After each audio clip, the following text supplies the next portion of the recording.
اللہ کو یہ نہیں بتاتے کہ ہمارے پرابلمز کتنے بڑے ہیں، ہم اپنے پرابلمز کو بتاتے ہیں کہ ہمارا اللہ بہت بڑا ہے۔ کوئی بھی ہو وہ اللہ کا تقوی اختیار کر لے، گناہوں کو چھوڑ دے۔ اللہ تعالیٰ فرماتے ہیں یجعل لہ مخرجا، اس کو مصیبتوں سے خارج ہونے کی جگہ میں دوں گا، مصیبتوں سے اس کو میں نکالوں گا۔ جو تمہاری ٹینشن ہے نا، اللہ تعالیٰ کہہ رہے ہیں میں نکالوں گا۔ بھائی یہ میرا وعدہ نہیں ہے، میرا وعدہ نا 2 نمبر ہو سکتا ہے، فراڈ ہو سکتا ہے۔ اللہ تعالیٰ قرآن مجید میں وعدہ کر رہا ہے کہ تو یہ جو توبہ ہے نا، یہ کوئی چھوٹی چیز نہیں ہے۔ توبہ سے انسان کے مشکلیں، مصیبتیں، پریشانیاں دور ہو جاتی ہیں جو انسان توبہ کرنے والا ہوتا ہے۔ مجھے بتائیں اگر اللہ میرے اور آپ کے لیے کافی ہو جائے، اس کے بعد زندگی میں کوئی ٹینشن رہتی ہے پیچھے؟ اور میں جو دعا مانگتا ہوں بابا جی وہ قبول ہو جاتی ہے، جو دعا مانگتا ہوں قبول ہوتی ہے۔ 5 چیزیں ہوں گی معافی کے علاوہ۔ اللہ تعالیٰ فرما رہے ہیں میں معاف تو کروں گا ہی کروں گا، لیکن آسمان سے رحمت کی بارش بھی برسا دوں گا، مال ملیں گے تمہیں، ڈالر ملیں گے، نوٹ ملیں گے توبہ کرنے سے، رزق میں اضافہ ہوگا توبہ کرنے سے۔ میں اگر اپنے ان گناہوں سے توبہ کر لوں تو مصیبتیں کہاں جائیں گی؟ ختم ہو جائیں گی۔ سمپل سا فلسفہ ہے۔ جب انہوں نے دعا کی مچھلی کے پیٹ میں، یعنی سمندر کی گہرائیوں کے اندر، اندھیروں کے اوپر اندھیرے کے اوپر اندھیرا، مچھلی کے پیٹ کے اندر ہے، مچھلی نے کیا کیا؟ ان کو جا کے کنارے پہ ڈراپ کر دیا۔ تو انہوں نے پوچھا کہ بھائی کیا میں آپ سے پوچھ سکتا ہوں کہ یہ آپ مستقل طور پہ کیا پڑھ رہے ہیں، کوئی وظیفہ پڑھ رہے ہو، کیا پڑھ رہے ہو؟ اس نے کہا کہ بابا جی میں تو بس استغفار کر رہا ہوں۔ آدم علیہ السلام سے غلطی ہوئی۔ آدم علیہ السلام جو ہیں ان کو اللہ تعالیٰ نے منع فرمایا آپ نے وہاں نہیں جانا، وَلَا تَقْرَبَا هَٰذِهِ الشَّجَرَةَ فَتَكُونَا مِنَ الظَّالِمِينَ، آپ نے اس درخت کے پاس نہیں جانا، اگر آپ گئے آپ ظالم ہو جائیں گے۔ شیطان نے بہکاوے میں ڈال دیا، شیطان نے کہا نہیں کچھ نہیں ہوتا، تمہاری عمر دراز ہو جائے گی، فلاں ہو جائے گا، ڈمکا ہو جائے گا۔ آدم علیہ السلام چلے گئے۔ اب غلطی ہوئی تو کیا کہا انہوں نے؟ ربنا ظلمنا انفسنا، یا اللہ مجھے غلطی ہوگی، وَإِن لَمْ تَغْفِرْ لَنَا وَتَرْحَمْنَا لَنَكُونَنَّ مِنَ الْخَاسِرِينَ۔ مائی ڈیئر اسٹوڈنٹس، کہنے کا مطلب یہ ہے کہ اگر میری زندگی میں جو مصیبتیں آ رہی ہیں وہ ڈائریکٹلی پروپورشنل ہے میرے گناہوں کے ساتھ، جو مصیبتیں میری زندگی میں، پریشانیاں، ٹینشنیں آ رہی ہیں وہ میرے گناہوں کے ساتھ ڈائریکٹلی کو ریلیٹڈ ہے، میں اگر اپنے ان گناہوں سے توبہ کر لوں تو مصیبتیں کہاں جائیں گی؟ ختم ہو جائیں گی۔ سمپل سا فلسفہ ہے۔ آدم علیہ السلام پہ مشکل آئی، انہوں نے کہا ربنا ظلمنا انفسنا، ربنا ظلمنا انفسنا وَإِن لَمْ تَغْفِرْ لَنَا وَتَرْحَمْنَا لَنَكُونَنَّ مِنَ الْخَاسِرِينَ، یا اللہ اگر تو نے معاف نہ کیا تو میں تو خسارے والوں میں ہو جاؤں گا۔ یونس علیہ السلام اللہ کے نبی ہیں، وہ بھی ایک بستی کی طرف گئے، انہوں نے ان کو دعوت دین دی، انہوں نے دعوت دین قبول نہیں کی۔ یونس علیہ السلام سمجھے کہ شاید یہ مشن میرا ختم ہو گیا، کیونکہ انہوں نے کہا بھی دعوت دی ہے نہیں قبول کر رہے، چلو یہاں سے پھر۔ تو اصل میں انبیاء کو نا اللہ کے حکم کا ویٹ کرنا پڑتا ہے کہ ابھی آپ نے ہجرت نہیں کرنی جب تک حکم نہ آ جائے۔ اسی لیے نبی کریم صلی اللہ علیہ وسلم نے بھی ویٹ کیا جب تک اللہ کا حکم نہیں آیا، ہجرت کر کے مکہ چھوڑ کے مدینہ نہیں گئے، ورنہ وہ کب کے چھوڑ چکے، ان کو جا چکے ہوتے کہ یار یہ تو سارے پتھر مارنے پہ آ گئے ہیں طائف کے لوگ جو ہیں، اب کون سی دعوت دین ہے؟ تو یونس علیہ السلام وہاں سے نکلے، چلے گئے، اللہ تعالیٰ نے ان کو مچھلی کے پیٹ میں ڈال دیا۔ یونس علیہ السلام اللہ کے نبی مچھلی کے پیٹ میں، اور کیا دعا کر رہے ہیں؟ لا الہ الا انت سبحانک انی کنت من الظالمین، یا اللہ تو پاک ہے، بے عیب ہے، ظلم تو میں نے اپنے ساتھ کیا۔ کیا ہوا جب انہوں نے دعا کی مچھلی کے پیٹ میں، یعنی سمندر کی گہرائیوں کے اندر، اندھیروں کے اوپر اندھیرے کے اوپر اندھیرا، مچھلی کے پیٹ کے اندر ہے، مچھلی نے کیا کیا؟ ان کو جا کے کنارے پہ ڈراپ کر دیا۔ کیوں؟ کیونکہ انہوں نے اللہ تعالیٰ سے کہا یا اللہ مجھے معاف کر دے، لا الہ الا انت سبحانک انی کنت من الظالمین۔ تو اگر میں اور آپ توبہ کر لیں تو ہماری مصیبتیں جو ہیں وہ چلی جائیں۔ اللہ سبحانہ تعالیٰ قرآن مجید میں نوح علیہ السلام کا واقعہ بیان کرتے ہیں۔ نوح علیہ السلام 950 سال دعوت دین دی انہوں نے۔ کتنے سال؟ 950 سال۔ 950 سال کنسسٹنسی ہو بندے کی تو ایسی ہو۔ 950 سال ان کو عمر دراز کر دی ان کی۔ وہ کہتے ہیں اللہ تعالیٰ کو یا اللہ میں ان کو صبح میں پکارتا ہوں، میں رات میں پکارتا ہوں، میں ان کو آہستہ آواز میں پکارتا ہوں، اونچی آواز میں، مطلب میں اگر اپنی زبان میں کہوں تو میں نے ان کو لیکچر بھی دے کے دیکھ لیا ہے، میں نے ان کو واٹس ایپ پہ میسج بھی کیا ہے، میں نے ان کو فون بھی کر کے دیکھ لیا ہے، میں نے ان کو کتاب بھی گفٹ کی ہے، میں نے ان کو کوئی DVD بھی لا کے پکڑا دی ہے۔ یا اللہ یہ تو ہدایت پہ آ ہی نہیں رہے، میں نے ہر طریقہ آزما کے دیکھ، صبح میں، شام میں، دن میں، رات میں، پرسنلی، پرائیویٹلی، ہر طریقے سے میں نے کر لیا، یہ تو بدترین سے بدترین ہوتے چلے جا رہے ہیں۔ یہ کون لوگ تھے؟ یہ وہ لوگ تھے جو مشرکین تھے، شرک کرتے تھے۔ ان الشرک لظلم عظیم، سب سے بڑا گناہ جو صفحہ ہستی پہ ہو رہا ہے وہ شرک ہو رہا ہے۔ وہ شرک کرنے والے لوگ تھے۔ اللہ تعالیٰ فرماتے ہیں قرآن مجید میں کوئی بھی گناہ معاف ہو سکتا ہے، میں شرک معاف نہیں کروں گا جو بندہ حالت شرک میں فوت ہو رہا ہے۔ باقی کوئی قاتل بھی ہو اللہ تعالیٰ رحمان و رحیم ہے، معاف کر سکتا ہے مرنے کے بعد، یعنی اس کا کوئی نہ کوئی معاملہ اپنی جو بھی اس کا ہوگا معاملہ ہو، اس کے بعد اللہ تعالیٰ ایونچولی اس کو معاف کر دے گا اگر وہ توحید پر تھا۔ لیکن جو شرک کی حالت میں مر رہا ہے، اللہ کے ساتھ دوسرا شریک کر رہا ہے، اس کی کوئی بخشش نہیں ہے مرنے کے بعد۔ یعنی مرنے سے پہلے وہ توبہ کر لے تو ہمارا بھائی ہے اسلام کے اندر، الحمدللہ، کوئی ہمیں جو نا پرابلم نہیں ہے۔ تو یہ اب کیا معاملہ بن رہا ہے ان کا جی؟ یہ نوح علیہ السلام کی قوم مشرکین کی قوم ہے، 950 سال ہو گئے ہیں دعوت، بندے چینج نہیں ہو رہے۔ نوح علیہ السلام ان کو دعوت دیتے ہیں، کیا کہتے ہیں کہ فَقُلْتُ اسْتَغْفِرُوا رَبَّكُمْ إِنَّهُ كَانَ غَفَّارًا يُرْسِلِ السَّمَاءَ عَلَيْكُمْ مِدْرَارًا وَيُمْدِدْكُمْ بِأَمْوَالٍ وَبَنِينَ وَيَجْعَلْ لَكُمْ جَنَّاتٍ وَيَجْعَلْ لَكُمْ أَنْهَارًا۔ نوح علیہ السلام اپنی قوم سے کہتے ہیں کہ اگر تم بھی توبہ کر لو، فَقُلْتُ اسْتَغْفِرُوا رَبَّكُمْ إِنَّهُ كَانَ غَفَّارًا، اگر تم اللہ سے معافی مانگ لو، تم بھی جو مشرکین ہو، تم بھی اگر توبہ کر لو، یقیناً اللہ تعالیٰ بہت معاف کرنے والا ہے۔ نہ صرف یہ کہ اللہ تعالیٰ تمہیں معاف فرمائے گا، بلکہ یعنی اللہ تعالیٰ، ہم اللہ سے معافی مانگے اللہ معاف ہی کر دے، بڑی بات ہے۔ نہ صرف یہ کہ اللہ معاف کرے گا، بلکہ یرسل السماء علیکم مدرارا، اللہ تعالیٰ آسمان سے رحمت کی بارش نازل کرے گا، وہ بارش جو ہم پہ ابھی نازل نہیں ہو رہی۔ پورے پنجاب میں اسموگ پھیلی ہوئی ہے، لوگ دعائیں کر رہے ہیں، مسئلہ کیا ہے؟ مسئلہ یہ نہیں کہ آرٹیفیشل بارش ہونی چاہیے، مسئلہ یہ گناہوں سے توبہ کرو، اللہ تعالیٰ خود قرآن میں فرما رہے ہیں تم توبہ کرو کہ بارش میں برساؤں گا۔ فَقُلْتُ اسْتَغْفِرُوا رَبَّكُمْ إِنَّهُ كَانَ غَفَّارًا يُرْسِلِ السَّمَاءَ عَلَيْكُمْ مِدْرَارًا، پہلی چیز۔ وَيُمْدِدْكُمْ بِأَمْوَالٍ وَبَنِينَ، تمہارے مال میں اضافہ ہوگا، تمہاری اولاد میں اضافہ ہوگا۔ وَجَعَلْ لَكُمْ جَنَّاتٍ وَجَعَلْ لَكُمْ أَنْهَارًا، 5 چیزیں ہوں گی معافی کے علاوہ۔ اللہ تعالیٰ فرما رہے ہیں میں معاف تو کروں گا ہی کروں گا، لیکن آسمان سے رحمت کی بارش بھی برسا دوں گا، مال ملیں گے تمہیں، ڈالر ملیں گے، نوٹ ملیں گے توبہ کرنے سے، رزق میں اضافہ ہوگا توبہ کرنے سے، اور تمہاری اولاد میں اضافہ ہوگا، نیک اور صالح اولاد عطا فرماؤں گا، اور تمہیں باغات عطا فرماؤں گا، ہرے بھرے باغات دوں گا اور ان میں نہروں کو جاری کر دوں گا۔ اس کو ایک ورڈ میں ہم کہتے ہیں پراسپیرٹی، خوشحالی۔ توبہ کرنے والے بنو گے، لائف میں کیا آ جائے گا؟ خوشحالی آ جائے گی۔ کوئی آپ چاہتے ہیں آپ کی لائف میں خوشحالی ہے تو فارمولا کیا جناب؟ توبہ۔ تو یہ جو توبہ ہے نا، یہ کوئی چھوٹی چیز نہیں ہے۔ توبہ سے انسان کے مشکلیں، مصیبتیں، پریشانیاں دور ہو جاتی ہیں جو انسان توبہ کرنے والا ہوتا ہے۔ تو اگر انسان دل میں ارادہ کر لے کہ یا اللہ مجھے معاف کر دینا، مجھ سے غلطی ہوگی، تو اللہ تعالیٰ رحمان و رحیم ہے۔ اللہ تعالیٰ فرماتے ہیں کہ قل یا عبادی الذین اسرفوا علی انفسہم لا تقنطوا من رحمت اللہ ان اللہ یغفر الذنوب جميعا، اے میرے بندو جنہوں نے اپنی ذات کے ساتھ ظلم کیا ہے، اللہ تعالیٰ کی رحمت سے مایوس نہیں ہونا، کیونکہ اللہ تعالیٰ تو تمام گناہوں کو معاف کر دیتا ہے۔ آپ اگر توبہ کرنے والے بن سکتے ہیں، میرا پیارا رب معاف بھی کر سکتے ہیں، بلکہ نہ صرف اللہ آپ کو معاف کرے گا، اللہ آپ سے محبت کرے گا۔ ان اللہ یحب التوابین ویحب المتطہرین۔ یہ توبہ بڑی بلا چیز ہے، توبہ بڑی بلا چیز ہے۔ توبہ آپ کی زندگی میں سے مشکلوں کو دور کرتی ہے، توبہ آپ کی لائف میں خوشحالی کو لے کے آتی ہے۔ اللہ تعالیٰ فرماتے ہیں سورہ طلاق، سورہ نمبر 65 آیت نمبر 2 اور 3 میں، وَمَن يَتَّقِ اللَّهَ يَجْعَل لَّهُ مَخْرَجًا وَيَرْزُقْهُ مِنْ حَيْثُ لَا يَحْتَسِبُ وَمَن يَتَوَكَّلْ عَلَى اللَّهِ فَهُوَ حَسْبُهُ۔ اللہ تعالیٰ فرماتے ہیں جو شخص بھی اللہ کا تقوی اختیار کرے گا، یعنی تقوی کیا ہے؟ پرہیزگاری ہے۔ کس سے پرہیز ہے؟ چینی کھانے سے پرہیز ہے یا تلی ہوئی چیزیں کھانے سے پرہیز ہے؟ تقوی گناہوں سے پرہیز کا نام ہے۔ انسان کے دل میں خدا خوفی ایسی آ جائے وہ گناہ چھوڑ دے۔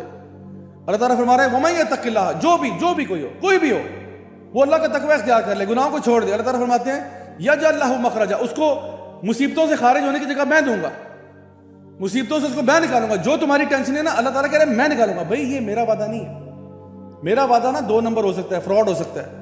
اللہ تعالیٰ قرآن مجید میں وعدہ کر رہا ہے کہ اگر تم توبہ کرنے والے بن جاؤ، نیکی کے راستے پہ آ جاؤ، اللہ تعالیٰ کہہ رہے ہیں مصیبتوں، تمہاری جو ٹینشن ہے ان سے بات تمہیں میں نکالوں گا۔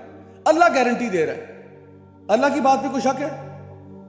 ایک یہاں پہ کوئی ریڈی والا ہو نا، ریڈی والا، وہ کہہ رہا ہو جی سیب میں بیچ رہا ہوں 100 روپے کلو، اب اگر میں اس کو 100 روپے دیتا ہوں تو مجھے کتنے سیب دے گا؟ کلو ہی دے گا نا۔ مجھے کوئی شک تو نہیں ہے، میں تو نہیں کہتا نہیں دوبارہ کرو، دوبارہ چیک کرو، 50 دفعہ چیک کرواؤں سے، وہ 100 روپیہ دوں گا، مجھے گارنٹی ہے مجھے 1 کلو سیب ہی دے گا، 1 کلو کچھ اور چیز نہیں دے گا، سیب ہی دے گا 100 روپے دیے تو ہمیں اس ریڈی والے کا اعتبار ہے کہ 100 روپے کے بدلے کلو ہی ملے گا۔ تو اللہ تعالیٰ جو کہہ رہا ہے کہ تم توبہ کرنے والے بنو، مصیبتیں تمہاری میں دور کروں گا۔ ایک ہاتھ سے دو، ایک ہاتھ سے لو، تم توبہ کرو نا، تمہیں جو مصیبتیں ہیں تمہاری میں دور کرتا ہوں۔ اللہ تعالیٰ کہہ رہا ہے وَمَن يَتَّقِ اللَّهَ يَجْعَل لَّهُ مَخْرَجًا، آگے فرمایا وَيَرْزُقْهُ مِنْ حَيْثُ لَا يَحْتَسِبُ، اور نہ صرف کہ تمہیں مصیبتوں سے نکالوں گا، تمہیں رزق دوں گا میں وہاں سے جہاں سے تم نے سوچا بھی نہیں ہوگا۔ اللہ اکبر کبیرہ۔ اس کے علاوہ کیا چاہتا اللہ تعالیٰ فرما رہا ہے میں رزق دوں گا، ادھر سے نوٹ دوں گا، رزق دوں گا، پیسہ دوں گا، خوشحالی دوں گا جہاں سے تو نے کبھی سوچا بھی نہیں ہوگا، وہ تیری کیلکولیشن میں بھی چیز نہیں تھی کہ بھئی یہاں سے بھی رزق آ سکتا ہے۔ اللہ تعالیٰ کہہ رہا ہے میں وہاں سے دوں گا۔ اور پھر فرمایا وَمَن يَتَوَكَّلْ عَلَى اللَّهِ فَهُوَ حَسْبُهُ، جو اللہ پر توکل کرے گا اللہ اس کے لیے کافی ہو جائے گا۔ مجھے بتائیں اگر اللہ میرے اور آپ کے لیے کافی ہو جائے، اس کے بعد زندگی میں کوئی ٹینشن رہتی ہے پیچھے؟ سمپل سی بات ہے, قرآن مجید کھول کھول کے یہ باتیں بیان کر رہے ہیں ہمارے سامنے. ہم پتہ نہیں کہاں چل رہے ہیں, ہم پتہ نہیں کس ٹرک کی بتی کے پیچھے لگے ہوئے ہیں. دین ہمیں کدھر لے کے جانا چاہ رہا ہے. اللہ تعالیٰ کہہ رہا ہے تو توبہ کر, اللہ کی طرف لوٹ کے, اور اللہ کا بندہ بن, اللہ کا بندہ بن, اللہ کی طرف لوٹ کے دیکھ تیری لائف میں خوشحالی کیسے آتی ہے. میں جس لائف سٹائل میں پہلے تھا, پیسہ دولت ہونے کے باوجود ٹینشن ڈپریشن میں سمجھ نہیں آ رہی کیوں ہو رہی ہے بھائی. رات کو نیندیں نہیں آ رہی, رات کو نیندیں اڑی ہوئی ہیں, پتہ نہیں کیا ڈپریشن جو ہے نا اوپر آئی ہوئی ہے. جیسے اس طرف آیا الحمدللہ اللہ تعالیٰ نے دل کو ریلیکس کر کے رکھ دیا, بالکل ریلیکس. پہلے مجھے نیند نہیں آتی تھی, ابھی مجھے آپ 4 سیکنڈ دیں مجھے آپ کے سامنے سو جاتا ہوں میں. لٹرلی یہ حال ہے. تو اگر آپ زندگی میں سکون چاہتے ہیں نا, یہ چھوٹا سا فارمولا پکڑ لیں. میں آخر میں صرف ایک واقعہ سنا کے بات کو ریپ اپ کرتا ہوں. ایک بہت بڑے ہمارے امام گزرے, امام احمد بن حنبل رحمہ اللہ تعالیٰ, بہت بڑے امام گزرے. ایک دن جی وہ مسجد میں فجر کی نماز پڑھ رہے تھے. فجر کی نماز پڑھنے کے بعد جو ہے نا وہ ان کو ایسی خیال آیا کہ آج گھوڑے پہ بیٹھتے ہیں اور سفر کرتے ہیں. ایسے ہی مطلب ایک ہوتا ہے نا بندے کی روٹین ہوتی ہے کہ سفر کرنا, ان کی کوئی روٹین نہیں تھی ایسے. بہت بڑے عالم دین, بہت بڑے امام ہیں. ایک دن صبح فجر کی نماز کے بعد بس ویسے ہی گھوڑے پہ بیٹھے اور نکل پڑے. چلتے گئے چلتے گئے چلتے گئے, کتنا لمبا, کوئی 4-5 گھنٹے کا سفر کر کے کسی گاؤں میں جا کے پہنچ گئے. وہاں جب پہنچے صبح کے اب 11-11:30 بج رہے ہیں, تو وہ کسی مسجد میں پہنچے. انہوں نے کہا بھائی مجھے کوئی یہاں پہ کوئی تھوڑا سا بندہ جو ہے نا رہنے کے لیے کوئی ٹائم دے دے, تھوڑا سا میں یہاں پہ اپنے آپ کو ریسٹ کر لوں. تو وہ جو خادم تھا مسجد کا, انہوں نے کہا نہیں, اس نے پہچانا ہی نہیں ان کو. اس نے کہا بابا جی ایسی کوئی بات نہیں, آپ یہاں سے باہر جائیں, ابھی تو جو ہے نا مسجد بند ہے. انہوں نے کہا بہت مہربانی ہوگی یار, ذرا مسجد کھول دو, میں تھوڑا سا ریسٹ کر لوں. انہوں نے کہا بابا جی ابھی ٹائم ہی نہیں ہے مسجد کا, جب مسجد کا ٹائم ہوگا, زور کا ٹائم ہوگا تب آپ آئیں, زور کے بعد بے شک لیٹ جانا, ابھی مسجد بند ہے. ابھی یہ بات چیت چل ہی رہی تھی کہ ایک اور شخص وہاں سے گزر رہا. اس نے کہا بھائی کیا ہو گیا, کیوں آپ بابا جی کو تنگ کریں. انہوں نے کہا یار یہ اصل میں نا آ گئے ہیں, کہہ رہے مسجد کھولو, میں ابھی ٹائم نہیں ہے, صفائی کرنی ہے, جو بھی ہے. تو اس نے کہا بابا جی آپ اس کو چھوڑیں, آپ میرے ساتھ آئیں, آپ آئیں میرے ساتھ, میں آپ کو نا کھانا شانا کھلاتا ہوں, آپ ذرا میرے پاس ریسٹ کر لیں. وہ چلا گیا, اس کی دکان تھی بندے کی, تندور تھا اس کا. وہ امام احمد بن حنبل رحمہ اللہ تعالیٰ کو پکڑ کے تندور کے پاس لے گیا. وہاں جا کے اب روٹیاں بنانا شروع کر رہا ہے. وہ روٹیاں اور دال چنے جو بھی وہاں پہ پکتا تھا وہ اس کو ساتھ پک رہا ہے. اب وہ روٹیاں لگا رہے ہیں. امام صاحب نوٹ کر رہے ہیں کہ یہ جو بندہ ہے یہ جب بھی روٹی لگاتا ہے تو یہ اس کا منہ ہل رہا ہے مستقل. تو انہوں نے پوچھا کہ بھائی کیا میں آپ سے پوچھ سکتا ہوں کہ یہ آپ مستقل طور پہ کیا پڑھ رہے ہیں, کوئی وظیفہ پڑھ رہے ہو, کیا پڑھ رہے ہو. اس نے کہا کہ بابا جی میں تو بس استغفار کر رہا ہوں, اللہ کا بس استغفار کرتا ہوں, میرے سے غلطیاں ہو جاتی ہیں, کوتاہیاں ہو جاتی ہیں, استغفر اللہ معاف فرمائے. بہت غلطیاں ہوتی ہیں, کچھ غلطی سے ہوتی ہیں, کچھ جان بوجھ کے ہو جاتی ہیں, تو اللہ سے بس معافی ہے, اللہ تعالیٰ معاف فرمائے. تو میری بس عادت ہے کہ جب بھی میں روٹیاں لگاتا ہوں میں استغفار کرتا رہتا ہوں ساتھ ساتھ. تو امام صاحب نے کہا کوئی فائدہ ہوا اس کا؟ کہتا ہے فائدہ ایسا ویسا. کہتا ہے آپ دیکھیں میری یہاں پہ روٹی اتنی ہے کہ ابھی یہاں لوگ نماز کے لیے آئیں گے نا تو ہمارے اس گاؤں میں کوئی 6-7 ہیں تندور والے, لیکن جتنا رش میری دکان پہ لگے گا آپ کی سوچ ہے کسی اور کی دکان پہ نہیں. حالانکہ میں کیا بس یہی ہے, تندور ہے, روٹیاں ہیں اور دال چنے بس یہی ہے, لیکن اتنا رش ہوگا کہ آپ کی سوچ ہے اور اتنا رش کسی کی دکان پہ نہیں. اتنا رزق دیا اللہ تعالیٰ نے. میں توبہ کرتا ہوں, میں استغفار پڑھتا ہوں, اللہ تعالیٰ نے میرا رزق کھول کے رکھ دیا, کوئی ٹینشن ہی نہیں میری زندگی میں. اور میں جو دعا مانگتا ہوں بابا جی وہ قبول ہو جاتی ہے, جو دعا مانگتا ہوں قبول ہوتی ہے. امام صاحب کہتے ہیں اچھا امام صاحب بڑے حیران ہو کہ بڑی حیرت کی بات ہے, ویسے کمال بات ہے آپ نے جو بات کہی ہے. کہتے بس ایک تھوڑا سا گلہ ہے. کہتے ہیں کہا وہ کیا؟ کہتے گلہ یہ ہے کہ ایک دعا پچھلے ہفتے سے مانگ رہا ہوں وہ ابھی تک پوری نہیں ہوئی. انہوں نے کہا وہ کیا دعا ہے؟ کہتے وہ دعا یہ ہے کہ آپ نے نام سنا ہوگا, ایک بہت بڑے امام ہیں یہاں پہ رہتے ہیں, احمد بن حنبل نام ہے ان کا. امام صاحب نے کہا ہاں نام تو سنا ہوا ہے. کہتے ہیں بس میری نا بڑی خواہش ہے, مجھے نا اللہ تعالیٰ کے دین کے ساتھ جو لوگ جڑے ہوتے ہیں نا ان سے بڑی محبت ہوتی ہے. دعا یہ ہے کہ اللہ تعالیٰ کبھی ان کا دیدار کرا دے, کبھی میں بھی ان کے ساتھ قدموں میں جا کے بیٹھوں, ان سے سیکھوں, کوئی علم کی 2 باتیں, کوئی دین کی باتیں جو نا میرے پلے بھی پڑ جائیں. میں ویسے ان پڑھ آدمی ہوں, مجھے پڑھنا لکھنا کوئی نہیں آتا, لیکن میں اللہ کے بندوں سے بہت محبت کرتا ہوں. اور امام صاحب سے تو کچھ ضرورت سے زیادہ ہی محبت ہے مجھے. تو میں چاہتا ہوں کہ میں جاؤں, بس کام کی مصروفیات ایسی ہیں, کبھی جانا ہی نہیں ہوا تو بہت دور رہتے, 4-5 گھنٹے کا سفر ہے سر, میں کیسے جاتا. امام صاحب نے اس کو گلے لگا لیا, خدا کی قسم مجھے نہیں پتا تو کون ہے یار, مجھے نہیں پتا, لیکن لگتا ہے ایسے کہ جیسے اللہ تعالیٰ نے مجھے اٹھا کے تیرے پاس بھیج دیا, میں امام احمد بن حنبل ہوں. کہتے ہیں مجھے یقین ہے اس بات کا بیٹا کہ اللہ تعالیٰ نے تیری استغفار کی وجہ سے اللہ تعالیٰ نے یہ نہیں چاہا کہ تو میرے پاس آئے, اللہ نے مجھے اٹھا کے تیرے پاس بھیج دیا. اور کہتے ہیں مجھے نہیں پتا میں آج فجر کے بعد کیوں نکلا, مجھے نہیں پتا میں کیوں نکلا, نہ میرا معمول ہے یہ کرنے کا, لیکن لگتا ایسا ہی ہے کہ جو ہے نا رب تعالیٰ نے مجھے وہاں سے اٹھا کے تیرے پاس بھیج دیا کہ میرا ایک بندہ ہے وہ تجھے بہت پکارتا ہے. آپ سوچیں یہ اللہ تعالیٰ کے معاملات ہوتے ہیں, یہ اللہ تعالیٰ کے معاملات ہوتے ہیں. بھائی اس راہ پہ چل کے تو دیکھو, پتہ چلے گا کہ اصل زندگی کھلتی کس طرح سے. لوگ اپنی مصیبتوں میں بیٹھے ہوئے, پریشانیوں میں, کبھی اس کے پاس جاتے ہیں, کبھی اس کے پاس جاتے ہیں, کبھی ٹینشنوں میں چلتے ہیں, سمجھ نہیں آ رہا کسی ہم لوگ سائیکولوجیکل ڈس آرڈرز کا شکار ہو رہے ہیں. حالانکہ اللہ تعالیٰ کہہ رہا ہے کہ تو توبہ کر کے اس رستے پہ آ, تیری ساری مشکلوں فکروں کا ذمہ میری طرف. مائی ڈیئر اسٹوڈنٹس, ہم لوگ نا اللہ کو یہ نہیں بتاتے کہ ہمارے پرابلمس کتنے بڑے ہیں, ہم اپنے پرابلمس کو بتاتے ہیں کہ ہمارا اللہ بہت بڑا ہے. پھر انسان کے دل میں نا ٹینشن نہیں رہتی. تو انشاءاللہ بس میں یہ چاہتا ہوں کہ آج جو بھی چھوٹی سی بات آپ کے سامنے پیش کی ہے, بس ایک دل میں نیت کر لو کہ جو بھی دیکھو غلطی کوتاہی ہوئی ہے, غلطیاں تو سب سے ہوتی ہیں, آپ وسلم کی حدیث بھی ہے کہ ہر ابن آدم خطا کار ہے, لیکن ان میں سے بہترین وہ ہیں جو توبہ کر لیتے ہیں. بس دل میں یہ ارادہ کر لو کہ یار میں نے توبہ کرنی, آج سے میں نے استغفار کرنا ہے, میں نے توبہ کرنی. یار غلطیاں ہر بندے سے ہوتی ہیں, اگر غلطی سے توبہ کر لی اور پھر دوبارہ غلطی ہو جائے پھر کیا کریں؟ پھر توبہ کریں. اچھا پھر غلطی ہو جائے پھر توبہ کریں, 1000 دفعہ ہو جائے 1000 دفعہ توبہ کریں. اللہ معاف کرنے سے نہیں تھکے گا. آپ ہو سکتا ہے تھک جائیں, آپ ہو سکتا ہے توبہ کرنے سے خدا نہ خواستہ توبہ کر لیں, اللہ تھکتا نہیں ہے معاف کرنے میں. نبی کریم صلی اللہ علیہ وسلم فرماتے ہیں گناہ کر کے توبہ کرنے والا ایسا ہے جیسا اس نے گناہ کیا ہی نہیں ہے. تو پھر کیا ٹینشن ہے؟ آپ توبہ کرو, بار بار لوٹ کے آؤ, انشاءاللہ وہ گناہ چلا جائے گا, آپ کی توبہ برقرار رہے گی. لیکن اگر آپ نے خدا نہ خواستہ توبہ کرنے سے توبہ کر لی تو گناہ بالکل قائم رہے گا اور آپ کا رشتہ اللہ تعالیٰ سے ٹوٹ جائے گا, جو کہ ہمارے لیے بڑی بربادی کا باعث ہے. تو انشاءاللہ بس اتنا میرے سے فیور کر دیں کہ آج ہی بس یہ ارادہ کر لیں, نیت کر لیں کہ آج میری زندگی کا پہلا دن ہے, میں اپنے آپ کو بہتر کرنا چاہتا ہوں, میں انشاءاللہ اللہ تعالیٰ کی راہ میں آنا چاہتا ہوں. یقیناً یہ نہیں میں کہہ رہا کہ جی آپ کل سے کوئی مفتی صاحب بن جائے, علامہ بن جائے, لیکن چلو بیبی سٹیپس لے کے I want to make a change in my life, اتنا تو پرومس کر سکتے ہیں نا. الحمدللہ اگر آپ نے کہہ دیا ہماری بات ہوگی, کام ہی ختم ہے.